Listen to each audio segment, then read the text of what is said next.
Oliver & Blake is marketed as an online boutique offering stylish clothing and fashion accessories at attractive prices.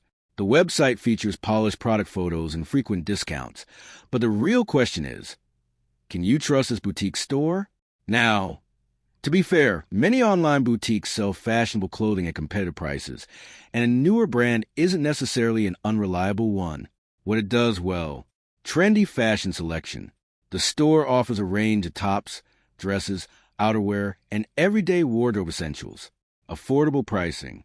Regular promotions and discounts can make many products seem like a good value, where the hype falls apart.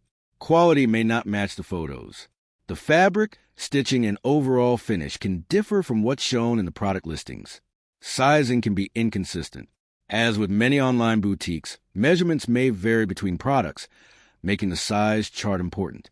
Return policies deserve attention. Before buying, review the refund process, return conditions, and whether you'll need to pay for return shipping. So, should you buy from Oliver & Blake? Short answer, maybe, but research first. If you like the designs and understand the store's policies, it may be worth considering. But don't base your decisions solely on the marketing photos or discounts. Thanks for watching. Don't forget to like and subscribe for more videos.